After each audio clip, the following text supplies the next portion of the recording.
إن الحمد لله نحمده ونستعينه ونستغفره ونؤمن به ونتوكل عليه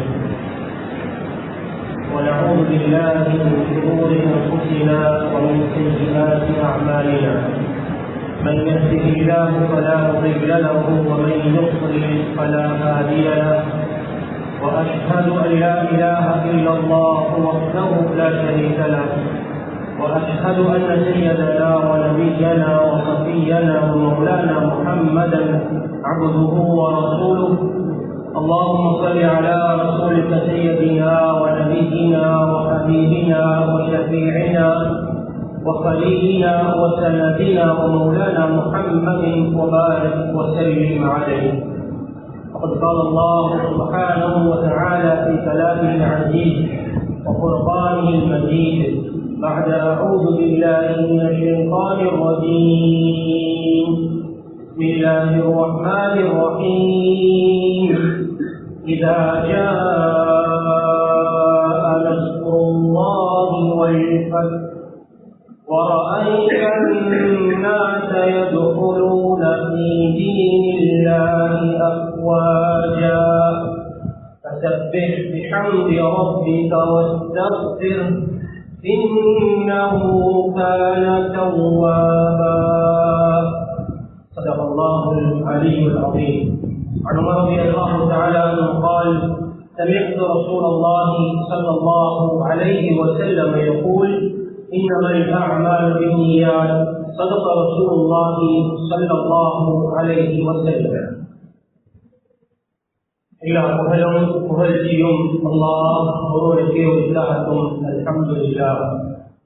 ஸலாத்தும் ஸலாமும் முஹம்மதுல் முஸ்தபா அஹ்மதுல் முஜ்தபா ஸல்லல்லாஹு அலைஹி வஸல்லம் அவர்கள் மீதும் அன்னாரை பின்பற்றி உத்தம சஹாபாக்கள் குடும்பத்தார்கள் திரையாளர்கள் கியாமத் வரை வரக்கூடிய முஸ்லிமான முஃமினான ஆண்கள் பெண்கள் அனைவரும் மீதும் என்றென்றும் உண்டாவதாக. ஜும்ஆவுடைய கடமையை நிறைவேற்ற அல்லாஹ்வுடைய மாளிகையில் இஃதிகாஃபுடைய நியத்தோடு அமர்ந்திருக்கக்கூடிய அல்லாஹ்வுடைய நல்லடியார்களே, அன்பின் பெரியவர்களே, இஸ்லாமிய சகோதரர்களே, அல்லாஹ்வை எல்லா சந்தர்ப்பத்திலேயும் எல்லா நிலைமைகளிலும் பயந்து நடந்து கொள்ளுமாறு முதல் அடியனுக்கும் அப்பால் உங்களுக்கும் அக்வாவை கொண்டு வசியத்தும் நசீஹத்தும் செய்து கொள்கின்றேன். அன்பானவர்களே, இன்றைய குத்வாவின் மூலமாக ஸல்லல்லாஹு அலைஹி வஸல்லம் அவர்கள் சொல்லித் தந்த அற்புதமான அழகான 7 அமல்களை உங்களோடு பகிர்ந்து கொள்ள ஆசைப்படுகிறேன். அன்பானவர்களே, மனித உலகத்தில் வாழக்கூடிய நேரம் மனிதன் தன்னுடைய ஆசனத்துக்காக வேண்டி அமல்களை செய்து அனுப்புவது ஒரு விதமான அமல். வாழக்கூடிய நேரம் தொழுது நோன்பு பிடித்த குர்ஆன் ஓதி தன்னுடைய மரணத்திற்கு முன்னால் டிபாசிட் பண்ணக்கூடிய ஒரு அமல் அந்த மரணத்தோடு முடிந்துவிடும். ஆனால் சொற்ப காலம் வாழக்கூடிய நாம் நீண்ட காலம் வாழ இருக்கிறோம். அந்த நீண்ட கால வாழ்க்கைக்கு தேவையான நிறைய நன்மைகளை மனிதன் உலகத்தில் மரணத்த பின்னால் அந்த கபர்களுக்கு வந்து சேர வேண்டும் என்ற ஒரு சில அமல்களை ஸல்லல்லாஹு அலைஹி வஸல்லம் சொல்லி தந்திருக்கிறார். நாங்கள் மௌத்தா போயிருக்கிறோம், ஆனால் எங்களோட பேர் உலகத்தில் வாழ்ந்து கொண்டிருக்கோம். நாங்கள் மௌத்தா போயிருப்போம், ஆனால் கபர் பட்டோலைகள் எழுதப்பட்டுக் கொண்டிருக்கும். அல்லாஹ் அந்த பட்டோலை நாளை மறுமையை நம்ம எடுத்து விசாரித்து கொடுக்கும் வரைக்கும் அந்த பட்டோலைகள் நீண்டு கொண்டே இருக்கும். அப்படியான அழகான சிறப்பான அமல்கள். அனஸ் மாலிக் ரலியல்லாஹு அன்ஹு அவர்கள் இந்த ஹதீஸை ஸல்லல்லாஹு அலைஹி வஸல்லம் அவர்கள் கேட்டு நமக்கு சொல்லித் தந்திருக்கிறார்கள். இந்த ஹதீஸை இமாம் பஸ்ஸார் ரஹிமஹுல்லாஹ் அவர்கள் தம்முடைய ஹதீஸ் கிரந்தமான முஸ்னதுல் பஸ்ஸார் என்ற ஹதீஸ் கிரந்தத்தில் பதிவு செய்திருக்கிறார்கள். சொன்னார்கள் ஸல்லல்லாஹு அலைஹி வஸல்லம் سبع يجري للعبد أجرهن وهو في قبره بعد موته من علم علما أو أجرى نهرا أو حضر بئرا أو غرس نخلا أو بنى مسجدا أو ورث مصحفا أو ترك ولدا يستغفر له بعد موته. صدق رسول الله صلى الله عليه وسلم. ஸல்லல்லாஹு அலைஹி வஸல்லம் தபுஉன் 7 விடயங்கள் 7 அம்சங்கள் இருக்கிறது. يجري للعبد أجرهن அவர் மரணத்திற்கு பின்னால் அவருடைய கபருக்கு இந்த 7 அமல்களும் தொடர்ந்து வந்து கொண்டு இருக்கும். அதனுடைய நன்மைகள் பலன்கள் கிடைத்துக் கொண்டிருக்கும் என்று சொன்னார்கள். 7 விஷயம். கனிமானவர்கள், நிறைய இடங்கள் இடைவெளி இருக்கிறது. அந்த இடைவெளிகளை பூர்த்தி செய்து அமர்ந்து கொள்ளுங்கள். பின்னால் வருபவருக்கு இலகுவாக இருக்கும். சகோதரில் இடைவெளிகளை பூர்த்தி செய்து அமர்ந்து கொள்வது சிறப்பான ஸல்லல்லாஹு அலைஹி வஸல்லம் ஆர்வமூட்டியாமல் வாலிபர்கள், நிராகரமானவர்கள், பூங்களில் உட்கார்ந்து கொள்ளாமல் நோயாளர்கள், வயோதிபர்கள், இதர மற்றவர்கள் சகோதரில் அமர்ந்து கொள்வதை ஒரு சிறப்பான அமலாக இருக்கும். கனிமானவர்கள், ஸல்லல்லாஹு அலைஹி வஸல்லம் சொன்னார்கள், நம்முடைய மௌத்துக்கு பின்னால் நம்முடைய கபருக்கு நன்மைகள் வந்து சேரக்கூடிய சிறப்பான அமல்கள் ஒன்று மன் அலிம இல்மன்.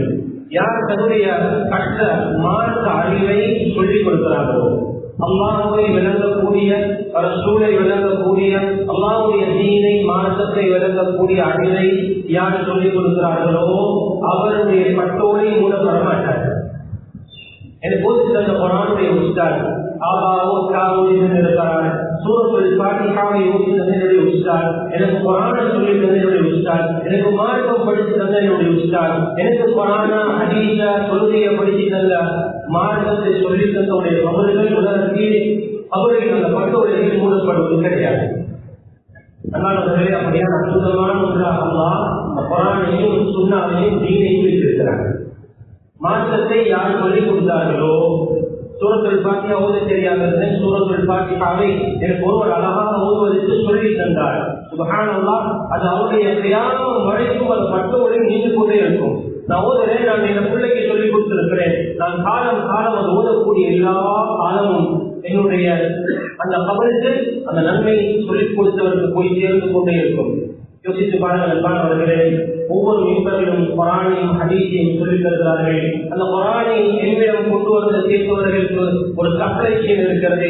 ஹதீஸை கொண்டு வந்து சேர்த்த எங்களுக்கு ஒரு இடைவெளியில் ஒரு சில்சிலா சப்ளை செயின் இருக்கிறது. அந்த எல்லாருடைய கபருக்கும் அந்த நன்மை போய் சேர்ந்து கொண்டே இருக்கும். நம்ம ஊழல் பாரத்தில் சொல்வதற்கு நம்ம நீயத்துகளை கொண்டுதான் இந்த செயல்பாடுகள். இந்த ஹதீஸை ஸல்லல்லாஹு அலைஹி வஸல்லம் அவர்களிடமிருந்து உமர் இப்னு கத்தாப் ரலியல்லாஹு அன்ஹு அவர்கள் கேட்டார்கள். அவர்களிடமிருந்து ஒரு தாபிஈ கேட்டு, அதுக்கு பின்னால் தபாஉத் தாபிஈ கேட்டு, அதுக்கு பின்னால் அவர்கள் இன்னொருவர் கேட்டு, அந்த ஹதீஸை இமாம் புகாரி ரஹிமஹுல்லாஹ் அவர்கள் தன்னுடைய சிறந்தமான ஸஹீஹ் அல் புகாரி பதிவு செய்தார்கள்.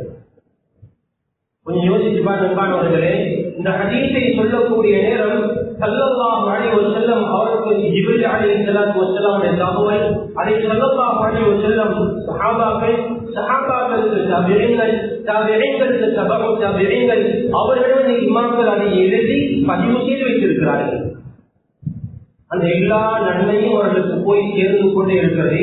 ஸல்லல்லாஹு அலைஹி வஸல்லமுடைய வார்த்தையை நமக்கு சொல்லித் தந்தவர்கள். சில இமாம்கள் கிதாபுகளை எழுதி போய்விட்டார்கள். அந்த கிதாபுகளை வாசிக்கிறோம், அந்த தொகுப்புகளை வாசிக்கிறோம், அந்த எல்லா நன்மைகளும் அவர்களுக்கு போய் சேர்ந்து கொண்டிருக்கிறது. அந்த வேதனை தீனை பதிவு செய்து வைத்திருக்கிறார்கள். குர்ஆனை ஒன்று சேர்த்தவர்கள், அதுக்கு உதவியாக இருந்தவர்கள், அதனை பின் பண்ணியவர்கள், அதை பின் பண்ணி கொடுத்திருக்கக்கூடியவர்கள், அதனுடைய விளக்கங்களை சொன்னவர்கள், விளக்கங்களை எழுதியவர்கள், முஃபஸ்ஸிரீன்கள், முஹத்திஸீன்கள், இஸ்லாமிய சட்டக்கலை வல்லுநர்கள், எல்லாருடைய கபருக்கு நன்மை போய் சேர்ந்து கொண்டே இருக்கிறது. அன்பானவர்களே, ஆயிரம் கிதாபுகள் குர்ஆனுடைய சுன்னாவுடைய விளக்கங்கள் எழுதப்பட்டு நமக்கு சொல்லப்பட்டிருக்கிறதால் மார்க்கத்தை சொல்லி தந்து போயிருக்கிறார்கள்.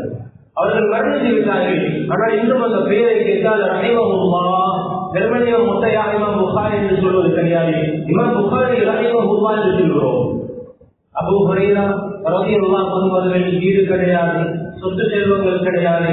ஆனால் கூட ஹதீஸை ஸல்லல்லாஹு அலைஹி வஸல்லம் அவர்களிடமிருந்து அவர்களோடு உட்கார்ந்து கேட்டு நமக்கு சொல்லித் தந்திருக்கிறார்கள். மொட்டையாக அபூ ஹுரைரா என்று நான் சொல்வது கிடையாது. அபூ ஹுரைரா ரலியல்லாஹு அன்ஹு என்று சொல்கிறோம். 6 கிரந்தங்களை எழுதி தந்த இமாம்கள் இமாம் புகாரி, இமாம் முஸ்லிம், இமாம் அபூ தாவூத், இமாம் நசாயி, இமாம் திர்மிதி, இமாம் இப்னு மாஜா. இந்த 6 ஹதீஸ் கிரந்தங்கள் இல்லாமல் இன்னும் எத்தனையோ 1000 கிரந்தங்கள் இருக்கிறது. நமக்கு தீனை எழுதி தந்து விட்டு போயிருக்கிறார்கள். அன்பானவர்களே, அவர் கியாமம் வரைக்கும் அந்த நன்மைகள் போய் சேர்ந்து கொண்டிருக்கும். இன்னைக்கு நவீன உலகம் என்று சொல்கிறோம். அந்த எழுதியவர்கள் என்று நாம் அதை பதிவு செய்து பாதுகாக்க வைத்திருக்கிறோம். நம்முடைய பயான் பதிவு ரெக்கார்ட் செய்யப்படுகிறது, சொல்லக்கூடிய விடயங்கள் பதிவு செய்யப்படுகிறது. 100 வருடத்துக்கு பின்னாலும் கேட்கிறார்கள், நல்ல மார்க்கத்தை சொல்லிக் கொடுத்தவர்கள் பதிவு செய்யப்படுகிறது. நன்மை கியாமத் வரைக்கும் போய் சேர்ந்து கொண்டிருக்கிறது. மாணவர்களே, அதனால மார்க்கத்தை சொல்லிக் கொடுக்கிறதுக்கு சந்தர்ப்பம் கிடைச்சால் அதை சொல்லிக் கொடுத்துருவோம். அது முஸ்லிமாக இருக்கலாம், முஸ்லிம் அல்லாத நம்முடைய சகோதரர்களாக இருக்கலாம். நல்லொரு சந்தர்ப்பம், உலகத்துடைய நடக்கக்கூடிய நிலைமைகளை மக்கள் இஸ்லாத்தை செய்கிறார்கள், மார்க்கத்தை கேட்கிறார்கள். என்ன ஏன் அல்ஹம்துலில்லாஹ் நீங்க எல்லாத்துக்கும் சொல்றீங்க? என்ன சோதனை நடந்தாலும் அல்லாஹ் அக்பர் சொல்கிறீங்களே, இதுக்கு பின்னால் ஒரு ரகசியம் என்னன்னு கேட்கிறார்கள். மார்க்கத்தை சொல்லிக் கொடுப்போம், அதன் மூலம் வரக்கூடிய மாற்றங்கள் நம்முடைய கபருக்கு சேர்ந்து கொண்டிருக்கும். சந்தர்ப்பங்களை தந்து கொண்டே இருக்கிறார், சந்தர்ப்பங்களை எல்லாம் உருவாக்கி கொண்டிருக்கிறார். நாட்டில் ஏற்பட்ட, நம்முடைய நாட்டில் ஏற்பட்ட ஒரு நிலைமையின் போலும் கேட்டார்கள், என்னோட மார்க்கம் பிழையாக விளங்கினார்கள், தவறாக சித்தரித்து காட்டப்பட்டோம். அல்லாஹ் சந்தர்ப்பத்தை தந்தால் நெருங்கினோம், மக்களுக்கு மார்க்கத்தை சொல்லிக் கொடுத்தோம், மார்க்கத்தை விளங்கினார்கள், ஆச்சரியப்பட்டார்கள். அன்பானவர்களே, ஹஸ்புனல்லாஹு வ நிஅமல் வக்கீல், அல்ஹம்துலில்லாஹ், அல்லாஹ் அக்பர், இது போன்ற வார்த்தைகள் சோதனைகளின் போது சொல்லக்கூடிய நேரம் இது என்ன மார்க்கம் என்று கேட்கிறார்கள், ஆச்சரியமாக கேட்கிறார்கள். அன்பானவர்களே, சங்கியான சகோதரர்களே, மார்க்கத்தை சொல்லிக் கொடுப்போம். அல்லாஹ் சந்தர்ப்பங்களை தந்திருக்கிறான். மார்க்கத்தை சொல்லிக் கொடுப்பதை நம்முடைய கபருக்கு நிறையான ஒரு தர்மத்தை, ஒரு நன்மையை கொண்டு வந்து சேர்க்கக்கூடிய அமலாக அல்லாஹ் மார்க்கத்துடைய அறிவை சொல்லிக் கொடுப்பதை வைத்திருக்கிறார். இரண்டாவது ஸல்லல்லாஹு அலைஹி வஸல்லம் சொன்னார்கள், 2 3 தண்ணீரோடு சம்பந்தப்பட்ட செய்தி. சொன்னார்கள் ஸல்லல்லாஹு அலைஹி வஸல்லம், அவு அஜ்ரா நஹரன் அவு ஹஃபர பிக்ரன். யார் தண்ணீருக்குரிய ஏற்பாட்டை, விவசாயத்துக்கு தேவையான, வீட்டுக்கு தேவையான தண்ணீருடைய ஏற்பாட்டை யார் செய்து கொடுக்கிறார்களோ, அல்லது ஒரு கிணற்றை தோண்டி கிணற்றிலிருந்து தண்ணீருடைய ஏற்பாடுகளை யார் செய்து கொடுக்கிறார்களோ, அது அவருடைய கபருக்கு தியானம் வரைக்கும் நன்மைகள் வந்து சேர்ந்து கொண்டிருக்கும். இதை கொஞ்சம் கேளுங்க மாணவர்களே, அழகான ஒரு அமல், மனிதனுக்கு கிடைக்கக்கூடிய பாக்கியங்களில் இது ஒரு அலாதியான சிறப்பான ஒரு பாக்கியம். அவரின் மூலம் உலகத்தில் தண்ணீருக்குரிய ஏற்பாடுகள் நடக்கிறது. குளங்களை வெட்டி கொடுக்கலாம், ஆறுகளை ஏற்பாடு செய்து கொடுக்கலாம், ஊற்றுகளை ஏற்பாடு செய்து கொடுக்கலாம். பெரிய அமைப்பில் தண்ணீருடைய ஊருக்கு தண்ணீருடைய தேவை ஏற்பாடு செய்து கொடுப்பது ஒரு ஊருக்கே விவசாயத்துக்கு தேவையான தண்ணீருடைய வசதிகளை, வாய்ப்புகளை ஏற்படுத்தி கொடுப்பதை அதை அவருக்கு ஒரு தண்ணி வந்து சேரக்கூடிய அமலாக இருக்கிறது. குறைஞ்சபட்சம் பெரிய அளவுல இல்ல, குடிநீருக்கான குடிக்கக்கூடிய தண்ணீருக்குரிய ஏற்பாட்டை கிணற்றின் மூலம் ஏற்பாடு செய்து கொடுப்பதே நம்முடைய கபருக்கு நிலையான நன்மைகள் ஒன்று சேரக்கூடிய அற்புதமான அமலாக ஆகிறது. அன்பானவர்களே, இந்த அளவு தூரம் தண்ணீரா கொடுக்கிறது சிறப்பு உண்டாரு. எங்களுக்கு தெரியும், நாளைக்கு தண்ணி குடித்த சம்பவம் ஹதீஸ்ல பதிவு செய்யப்பட்டிருக்கிறது. ஒரு மனிதர் பயணம் செய்கிறார், கடுமையான தாகம் ஏற்பட்டது, தண்ணீர் சரி அடைந்தால் ஒரு கிணறை கண்டால் கிணற்றுக்குள் இறங்கி தண்ணீரை குடித்துவிட்டு மேலே வருகிறார். ஒரு நாய் தாகத்தோடு நின்று கொண்டிருப்பதை அவர் அழைத்தார். அவர் கருத்துக்களை சொல்லிக் கொண்டால், நானும் எனக்கும் தாகம் வந்தது, எனக்கு தாகமானமாய்தான் இந்த பிராணிக்கும் தாகம் இருக்கும் என்ற உணர்ந்து விளங்கி திருப்பி கிணற்றுக்குள் இறங்கி தன்னுடைய போட்டிருந்த பாதனையில் தண்ணீரை எடுத்துக்கொண்டு வந்து அந்த பிராணிக்கு தண்ணீர் கொடுத்தார், அந்த நாய்க்கு தண்ணீர் கொடுத்தார். ஸல்லல்லாஹு அலைஹி வஸல்லம் சஹாபாக்கள் மஜ்மாஅத்தில் இந்த சம்பவத்தை சொல்கிறார்கள். சஹாபாக்கள் எப்பயும் சிந்திக்கக்கூடியவர்கள், யோசனை உள்ளவர்கள், நன்மையை கொள்ளையடிப்பதில் ஆர்வம் உள்ளவர்கள். இதை சொன்னதும் சஹாபாக்களுக்கு ஒரு கேள்வி எழுதியது. இடம் யார சொல்லலாம், யார சொல்லலாம், அவர் தண்ணி காலத்தினால தண்ணி குடிச்சாலும் சரி, ஆனால் ஒரு நாளைக்கு தண்ணி குடிச்சதையும் நீங்க சொல்றீங்களே, இந்த பிராணிகளுக்கு தண்ணி கொடுக்கிறதையும் நன்மை இருக்கிறதா யார சொல்லலாம் என்ற சஹாபாக்கள் ஸல்லல்லாஹு அலைஹி வஸல்லம் ஒரு கேள்வி கேட்டாங்க. சொன்னார்கள்,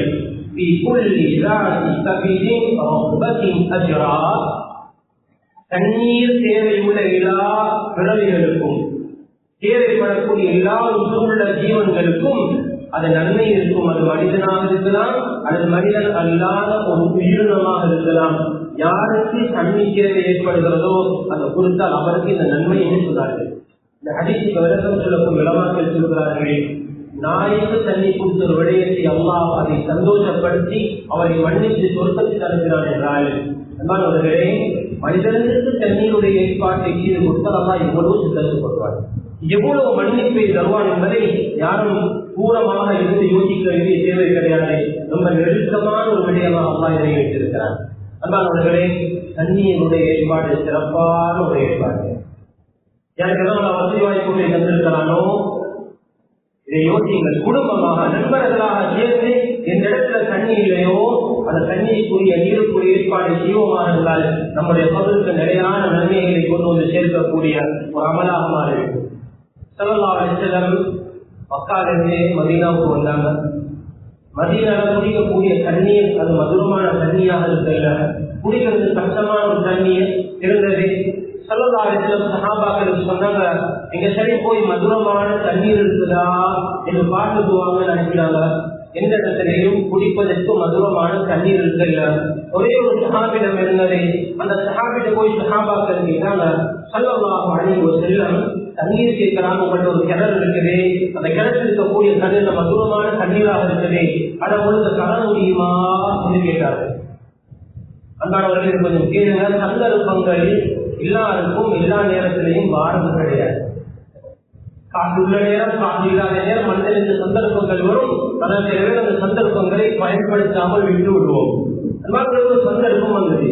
ஸல்லல்லாஹு அலைஹி வஸல்லம் ஒரு அனௌன்ஸ்மெண்ட் பண்ணினாங்க, ஒரு தகவல் சொன்னாங்க, ஒரு அறிவிப்பு சொன்னாங்க. யார் தண்ணீருடைய ஏற்பாடு செய்து கொடுப்பார்களோ அவருக்கு நாளைய சுருக்கத்தில் நான் அல்லாஹ்விலிருந்து வித்தியாசமான ஒரு அலாதியான நீரூற்றை அவருக்கு எடுத்துக் கொடுப்பேன், பெற்றுக் கொடுப்பேன் என்று சொன்னார்கள். ஆனால் தண்ணி கிடையாது.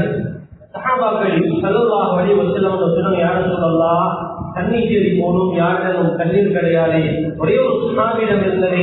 ஆனால் அவரிடம் கேட்டோம், அவர் பதில் சொன்னார், இந்த கிணற்றில் இருந்து நான் என்னுடைய வாழ்வாதாரத்துக்குரிய அந்த நான் பணத்தை பெற்றுக் கொள்கிறேன், இதை கொடுத்து விட்டால் எனக்கு வேறு இன்கம் கிடையாது, இன்கம் சோர்ஸ் கிடையாது, அதனால் தருவதற்கு சிரமம் என்று சொன்னார். என்ற செய்தியை சஹாபாக்கள் ஸல்லல்லாஹு அலைஹி வஸல்லம் கேட்டிருக்கிறார்கள்.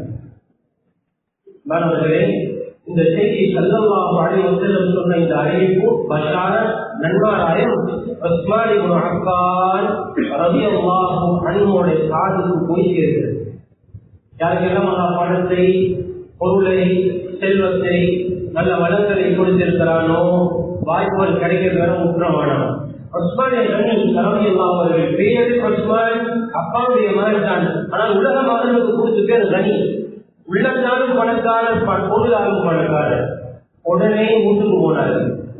வீட்டுக்கு போய் வீட்டிருக்கக்கூடிய எல்லா ஒரு பணத்தையும் பார்த்தார்கள். சுமார் 35,000 திருடம் பணம் வீட்டில் இருந்தது. அந்த 35,000 திருடத்தை பையில போட்டு ஒரு நேரா அந்த சஹாபியிடம் போனாங்க. இது கேட்டாங்க, சஹாபாக்கள் உங்கள்கிட்ட வந்து தண்ணீர் கேட்டு இந்த கிணத்துல கேட்டாங்க, நீங்க கொடுக்க இல்லையா? சொன்னாங்க, எனக்கு கொடுக்க முடியாத ஒரு சூழல், ஒரு இக்கட்டான ஒரு நிலைமை, நான் இந்த தண்ணீரை கொடுத்துதான் என்னுடைய பொருளாதார, என்னுடைய குடும்பத்துடைய தேவைகளை பூர்த்தி செய்கிறேன். நான் ஒரு தொகை பணத்தை தந்தால் இந்த கிணற்றை உங்களுக்கு எங்களுக்கு தந்து விடுவீங்களா? சொன்னாங்க, எனக்கு 35,000 திருகம் இருக்குது, அந்த பணத்துக்கு கிணற்று தருவீங்களா? சாதாரணம் 35,000 பணத்தை திருகத்தை கொடுத்துட்டு கிணற்றுடைய உரிமையை சொந்தத்தை எடுத்துக்கொண்டு நேர போகிறார்கள் ஸல்லல்லாஹு அலைஹி வஸல்லம் அவர்கள். கேட்டாங்க, யார சொல்லலாம், ஒரு அறிவிப்பு கொடுத்தீங்களா? யார் ஒரு தண்ணீரோட ஏற்பாடு செய்து கொடுப்பாங்களோ ஒரு நாளை சுத்தத்தில் ஒரு நீரூற்றை நான் அல்லாஹ்விடம் பெற்றுத் தருவேன் என்று நீங்க சொல்றது இன்னும் வெளியா யார சொல்லலாம் என்று கேட்கிறேன். சொன்னாங்க, இன்னும் வெளி யார் அதை செய்யறாங்களோ அதுக்குரிய நான் ஏற்பாடை செய்து கொடுப்பேன். ஸல்லல்லாஹு அலைஹி வஸல்லம் அவரிடம் சொன்னாங்க, யார சொல்லலாம், நான் அந்த கிணற்றை அந்த கிணற்றை நான் வாங்கிவிட்டேன். அந்த கிணற்றை அல்லாஹ்வுக்காக வக்ஃப் செய்து விட்டேன். அந்த கிணற்றுடைய உண்மை உங்களுக்கு தான் யார சொல்லலாம், எடுத்துக் கொள்ளுங்கள் என்று ஸல்லல்லாஹு அலைஹி வஸல்லம் கிணற்றை கொடுத்து விட்டார். அன்பானவர்களே, கிணற்றை வக்ஃப் செஞ்சு சுமார் 1350 மேல் வருடங்கள், 1400 வருடங்களாக நீங்க மதீனாவுக்கு போனால் மதீனாவுடைய மஸ்ஜிதுல் முனவ்வரில் சற்று தொலைவில் மிக்ரு ரூமா என்ற ஒரு கிணறு இருக்கிறது. அந்த போர்டில் நான் சொல்லப்பட்ட சம்பவத்தை பதிவு செய்யப்பட்டு எழுதியிருக்கிறார்கள். ரூமா என்பது அந்த சஹாபியுடைய பேர். ரூமாவுடைய அந்த கிணற்று ஒப்பு செய்யப்பட்ட அந்த சம்பவத்தை எழுதப்பட்டிருக்கிறது. அன்பானவர்கள், என்ன விசேஷம் என்றால் 1400 வருடங்களாகியும் அந்த கிணற்றில் தண்ணீர் வற்றவில்லை. அந்த ஊருடையவர்கள் அந்த கிணற்றில் இன்னும் தண்ணீரை எடுத்துக் கொண்டிருக்கிறார்கள். 1400 வருடம் அந்த கிணற்றில் யாரெல்லாம் தண்ணீர் எடுத்தார்களோ, பயன்படுத்தினார்களோ, இதுக்கு புறம் முறையும் பயன்படுத்துவார்களோ, அத்துணை நன்மையும் அவனுடைய கபருக்கு போய் சேர்ந்து கொண்டே இருக்கிறது. அல்லாஹ் அக்பர். அன்பானவர்களே, இந்த விஷயத்துல கவனம் செலுத்துவோம். நம்முடைய பெற்றோர்கள் மரணித்து கபருக்கு போயிருக்கிறார்கள் என்றால் அம்மாவுடைய பேர்ல, பாப்பாவுடைய பேர்ல, குடும்பத்தாருடைய பேர்ல தண்ணீர் இல்லாத இடங்களுக்கு போய் தண்ணீருடைய ஏற்பாடையோட பேரில் அந்த செய்வதை கபர்களுக்கு கொண்டு போய் சேரக்கூடிய மிக பிரதானமான அமலாக இருக்கிறது. அன்பானவர்களை நாம் நினைக்கிறோம், இலங்கை தண்ணீர் வளமுள்ள கடலால் சூழப்பட்ட அழகான நீர் வளம் நிறைந்த ஆற்றுகள், ஊற்றுகள், வீழ்ச்சிகள் நிறைந்தது என்று நினைத்துக் கொண்டிருக்கிறோம். சில ஊருக்கு போனால் தண்ணீர் கிடையாது, சில ஊருக்கு போனால் தண்ணீர் கிடையாது. பல மைல் தூரம் நடக்கிறார்கள். இவ்வளவு வளம் இருக்கும் அந்த வளங்கள் சில இடங்களில் வீணாக்கப்படுவதனால் பொருத்தமான நீருடைய வசதி கிடையாது. அன்பானவர்களே, இந்த கபரை நான் சனாசனமாக இருந்தால் ஒரு ஊருடைய தண்ணீருடைய ஏற்பாட்டை செய்து கொடுப்போம். அப்துல் முபாரக் ரஹிமஹுல்லாஹ் அவர் ஒரு மனிதர் வந்தார். கேள்வி அன்பானவர்களே, சில பேரை புத்தியால பார்த்து சில விஷயங்களை சாதிக்க முடியாது, ஆனால் சில தர்மங்களால் அதை செஞ்சு வைக்கலாம். அப்துல் முபாரக் ரஹிமஹுல்லாஹ் ஒரு மனிதர் வந்து சொன்னாங்க, இமாம் அவர்களே, அப்துல் முபாரக் ரஹிமஹுல்லாஹ் மிகப்பெரிய ஒரு வேலை, மிகப்பெரிய ஒரு மகான். சொன்னாங்க, இந்த முத்துக்கால ஒரு வழி ஒன்று இருக்குது, அந்த வழிக்கு நான் பல விதமான வைத்தியம் செஞ்சு இதுவரைக்கும் எனக்கு பணம் கிடைக்கல, ஏதாவது எனக்கு உபதேசம் செய்யுங்களே என்று கேட்டார். அப்துல் முபாரக் ரஹிமஹுல்லாஹ் சொன்னாங்க, எந்த ஊர்ல தண்ணீர் இல்லையோ, வறட்சியாக பஞ்சமாக இருக்கிறதோ, அந்த ஊருக்கு போய் தண்ணீருக்குரிய ஏற்பாடை செய்து கொடுங்களா, முத்தில் இருக்கக்கூடிய அந்த வழியை இல்லாமல் அப்படி போடுவார். அந்த மனிதர் சொல்கிறார், நான் ஒரு ஊரை தேடி அந்த ஊருக்கு தண்ணீருடைய ஏற்பாட்டை செய்து கொடுத்தேன். அம்மா பல வருடங்களாக அந்த காலை மூட்டில் இருந்த வழியை அன்றோடு அல்லா நீக்கிவிட்டார். தண்ணீருடைய ஏற்பாடு அலாதியான வித்தியாசமான ஏற்பாடு. கொழும்பு நகர்ப்புறங்களில் வாழக்கூடிய எத்தனையோ இடங்கள் இருக்கிறது, அங்க கிணறு வெட்ட முடியாது, வேற ஏற்பாடுகள் செய்து பெரிய ஏற்பாடுகள் செய்து கொடுக்க முடியாது. ஆனால் ஒரு தண்ணீருக்குரிய லைன் ஏற்பாடு செய்து கொடுக்கலாம், போட்டோட பேச்சு தண்ணீருக்குரிய ஏற்பாடுகள் செய்து கொடுக்கலாம். பொதுவான கிணறுகள், பொதுவான இடங்களில் வாழக்கூடிய எத்தனையோ குடும்பங்கள் ஒரு பாத்ரூம், 2 பாத்ரூம், ஒரு குளிக்கக்கூடிய இடங்களை பேசி எத்தனையோ இடங்களில் கொழும்பில் பாவித்துக் கொண்டிருக்கிறார்கள். காலை அதிகாலையில் 4 மணி முதல் 7 மணி வரைக்கும் கடுமையான நெரிசல். 20 குடும்பத்துக்கு ஒரு பை, 30 குடும்பத்துக்கு ஒரு பை, இப்படியான நிலைமை இன்னும் கொண்டு இருக்கிறது. அன்பானவர்களே, வசதிகள் வாய்ப்புகள் இருக்கக்கூடிய நேரம் ஒரு தண்ணீருக்குரிய ஏற்பாடு செய்து கொடுப்போமாக இருந்தால் அது கபருக்கு நிலையான ஒரு நன்மை இருக்கும். உம்மாவோட பெயர்ல செய்து கொடுக்கிறதே நம் உம்மாவுக்கு செய்யக்கூடிய ஒரு தர்மமாக அமைஞ்சிடும். தண்ணீருக்குரிய ஏற்பாட்டை செய்து கொடுப்பது. அன்பானவர்களே, ஸல்லல்லாஹு அலைஹி வஸல்லம் சொன்னார்கள், 4ஆவது கபருக்கு நன்மை தரணுமா, நீங்க சொல்றது ஒரு பேரித்தம் மரத்தை நட்டிவிட்டு போங்க. பேரித்தம் பழம் என்பது அது எல்லாமே பயன் தரக்கூடியது. பேரித்தம் பழம் தரக்கூடிய மரமோ அல்லது பயனுள்ள இன்னொரு மரமோ மரங்களை நட்டிவிட்டு போவதை அது நிழல் கொடுக்கும். அது பலவிதமான பறவைகளுக்கு உணவாக இருக்கும், பல விதமான கைநரவுகள் உருவாகும். அந்த மரத்தை நட்டிவிட்டு போவது நம்முடைய கபருக்கு நன்மை கொண்டு வந்து சேர்க்கக்கூடிய ஒரு காரணமாக நடக்க ஒரு விஷயத்தை சொல்லணும். நீங்க எல்லாம் பார்த்து சொல்லியிருக்கிறாங்க, நாங்கள் எல்லாரும் மரத்தை வெட்டுபவர்கள், சூழலை மாசுபடுத்தக்கூடியவர்கள். அன்பானவர்களே, சூழலை பாதுகாப்பதை அமலாக அவருக்கு நன்மை தரக்கூடிய ஒன்றாக சொல்லி தந்த மார்க்கம் நம்முடைய மார்க்கம் இஸ்லாம்.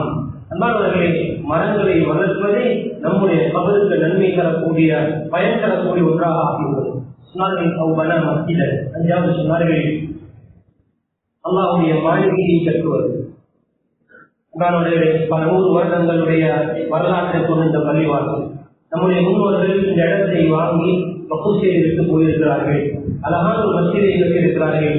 இப்படியான ஒரு பஜார் இருக்கக்கூடிய ஒரு பகுதியில், ஒரு கேந்திரத்தின் நிலையான முக்கியமான ஒரு இடத்தில், ஒரு மையப்புள்ளியில் இப்படியான ஒரு பள்ளியை வாங்கி கட்டியிருப்பார்கள்.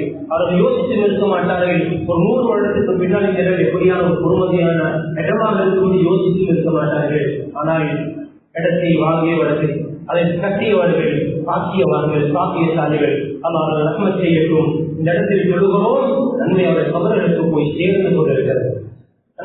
சிறிய உதவி செய்தவர்கள், ஒரு கடலை கொடுத்தவர்கள், ஒரு 1000 ரூபாய் கொடுத்தவர்கள், 100 ரூபாய் கொடுத்தவர்கள் எல்லாருமே பங்குதாரிகள், பாக்கியவான்கள், பாக்கியசாலிகள், கொடுத்து வைத்தவர்கள். அல்லாஹ்வை சுஜூத் செய்யக்கூடிய இடங்களை உருவாக்குவதற்கு யாரும் சம்பந்தப்படுகிறார்களோ பாக்கியவான்கள்.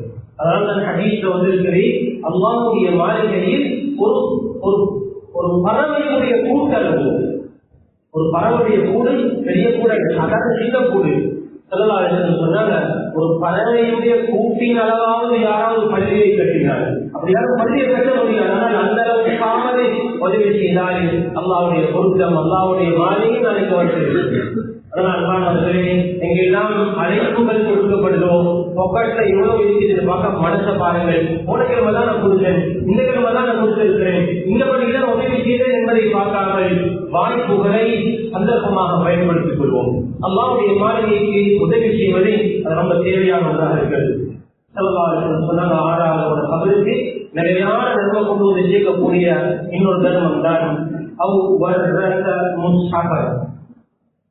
கொஞ்சம் கேள்வி. அற்புதமான ஒரு அமல், மிகப்பெரிய ஒரு அமல். ஒரு ஆணை ஒருவருக்கு கொடுத்துள்ளோம். எப்படி நாங்கள் விளங்கணும்? பள்ளிவாசலுக்கு வந்து பாருங்க, எத்தனை குரான் இருக்கு. அந்த குரானோட ரெக்க பார்த்தாலும் குரான் எல்லாம் படித்த மாதிரி இருக்குது. நான் குரானை கொடுத்து என்ன செய்யலாம், யாரும் ஓதுறது இல்லையே எல்லாம் யோசிக்கலாம். அன்பானவர்களே, யாருக்கு குரானை கொடுக்கணும், எங்க குரானை கொடுக்கணும், அந்த இடங்களை அடையாளம் காணுவோம். பள்ளிக்கூடங்கள் எத்தனையோ இருக்குது. குரான் மதரசா ஓதக்கூடிய நம்ம சின்னத்துல போன குரானுடைய பாடசாலைகள், பள்ளிவாசல்கள் இருக்கக்கூடிய குரான் மதரசாக்கு குரானை வாங்குறதுக்கு வசதியில எத்தனையோ பிள்ளைகள் இருக்கிறாங்க. போய் சொல்லுங்க, 2024 யாரெல்லாம் யூனியன் குரானை செய்வீங்களோ, நான் 10 குரானை பொறுப்பெடுத்திருக்கிறேன், குரான் மதரசா குரான் இருக்குது, குரான் இருக்குது, அதனால 20 வாங்கிட்டாரே, அது என் உமாவுடைய பேர் இல்லை, அது என் அம்மாப்பாட பேர் இல்லை, என்னுடைய பேர் 20 வாங்கி கொடுங்கள். பள்ளிவாசல வந்து கேட்கும், குரான் உங்களுக்கு இருக்குதா, குரான் இல்லையா, என்ன குரான் தேவை, எப்படியான குரான் தேவை, குரான் மேலதிகமாக இருந்ததுனால் அங்க வாங்கி கொடுப்பானா. ஏன் குரான் ஓதுவதை, அதை பார்ப்பது எல்லாமே நன்மை. யாருக்கு ஏற்பாடை செய்து கொடுக்கிறார்களோ, புக்கிங் இருக்கும், ஓட்டல் இருக்கும், பள்ளிக்கும் இல்ல 5 வருஷத்துக்கு குரான் ஓட்டல் இருக்குது. இதை நாங்கள் மௌத்துக்கு பின்னால் நாங்கள் மௌத்தாகிப்போம். நான் ஆகிட்டு இல்லை, ஆனால் இந்த பட்டோரில நிறைய ஆபத்து இருக்கிறாங்க. நான் இவ்வளவு குரானோதை சமம் செய்யல, ஆனால் இந்த குரான் இந்த பட்டோரையில 1000 பேர் குரானோதையாக இருக்கிறாங்க. எங்கென்றால் நான் குரானை உலகத்தில் கொடுத்து விட்டு போயிருக்கிறேன். அன்பான சரியான பாக்கியமான அமல்கள் இதுல நாங்கள் யோசிச்சு செய்வோமா இல்லையால் நாங்கள் சில சந்தர்ப்பங்களை விட்டு விடுவோம். அன்பானவர்களே, அந்த குரான் குரானுடைய மொழிபெயர்ப்பு நிறைய மக்கள் வருகிறாங்க. இங்கிலத்துல மொழிபெயர்ப்பு பிரிச்சு ஆங்கிலம் இருக்கிறது. அந்த மக்களுக்கு பதில கூட 10 பொக்கிஷாவது வாங்கி கொடுத்து வைங்க. குரானுடைய சிங்கள தரிசமா, குரானுடைய ஆங்கில தரிசமா. இந்த இடத்திற்கு வரக்கூடிய மக்கள் உன குரானை நாங்கள் விளங்கமா இருந்தால் அதில் இருக்கக்கூடிய நாம் ஓதக்கூடிய குரானை கொடுக்க முடியாது. கொடுங்க, அவர் குரானை வாசிப்பார். குரானுடைய இல்லாத கிடைக்குமா இருந்தால் அதுடைய நன்மை நம்முடைய தொகருக்கு வந்து சேர்ந்து கொண்டே இருக்கும். 7வது சொன்னார், அன்பானவர்களே, ஒரு பிள்ளையை வச்சு அதை வளர்த்துட்டு போயிருக்கிறார். அந்த புள்ள, அந்த தாய் தகப்பனுக்கு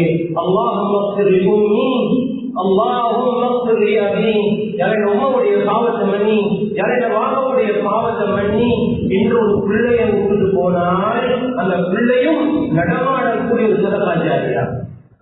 பள்ளி அப்படியே இருக்கும், பரான் அங்கே இருக்கும், கிணறுகள் அப்படி இருக்கும். ஆனால் அன்பானவர்களே, ஒரு நல்ல ஒரு பிள்ளையை விட்டுட்டு போறதை, அதை நடமாடக்கூடிய கிணறு, அதை நடமாடக்கூடிய பரான், அதை நடமாடக்கூடிய பள்ளிவாசல், அவர் பல 1000 நன்மைகளை செய்வார். அந்த நன்மை பெற்றோடு போது சேரும். அல்லாஹ்வின் கையை வாங்கியிருப்பார். சொன்னார் ஸல்லல்லாஹு அலைஹி வஸல்லம், பாவம் மன்னிப்பு கேட்பார். காதலோடி உம்மாவுக்கு பாவம் மன்னிப்பு கேட்பார். ஒவ்வொரு தொழுகையிலும் அல்லாஹும்ம உஃபிர் லி உம்மி துஆவுடைய கடைசி இமாம் ஓதுறாங்க இல்லையா, ரப்பிர்ஹம்ஹுமா கமா ரப்பயானி ஸகீரா ரப்பிர்ஹம்ஹுமா கமா ரப்பயானி ஸகீரா. எல்லாம் சின்னத்தில் இருக்கிற நேரம் என் உம்மா அப்பா எப்படி இறக்கம் காட்டினாங்களோ அதே மாதிரியா அல்லாஹ் என் உம்மா அப்பா உங்க வந்திருக்கிறாங்க அவங்களுக்கு இறக்கம் காட்டியா அல்லாஹ் துஆ செய்வார்.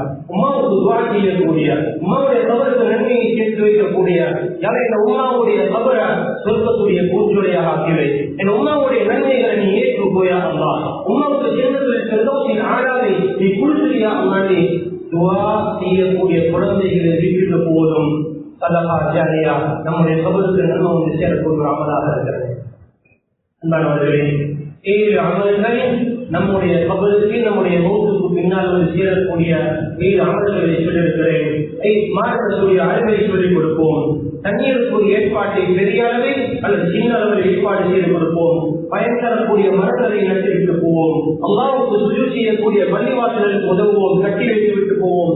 குர்ஆனை ஓதுவதற்குரிய அந்த குர்ஆனை வாங்கிக் கொடுப்போம். அதுக்குரிய ஏற்பாடுகளை செய்து கொடுப்போம்.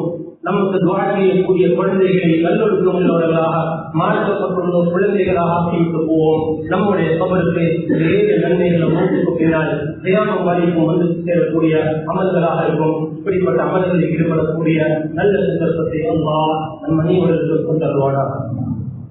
யா அல்லாஹ், நல்ல அமல்களில் ஈடுபடக்கூடிய சந்தர்ப்பத்தை நம் உயிரோடு இருக்கக்கூடிய நேரம், நம் உயிரோடு இருக்கக்கூடிய நேரம் நம்மை நீ பாவித்திரியா அல்லாஹ், நீ நலவுக்காக நம்மை நீ பாவித்திரியா அல்லாஹ், நலவின் செலவு கூடுதலாக நம்மை பாவித்திரியா அல்லாஹ், நல்லவர்களாக வாழ்ந்து நல்லவர்களாக மரணிப்பதற்கு தௌஃபீக் செய்தியா அல்லாஹ், நம்முடைய பாவங்களை மன்னிச்சியா அல்லாஹ், நம்முடைய பெற்றோருடைய பாவங்களை மன்னிச்சியா அல்லாஹ். யாரெல்லாம் நம்முடைய பெற்றோர்கள் இடத்திலே வந்திருக்கிறார்களோ அவர்களோடு சுமையாக நடந்து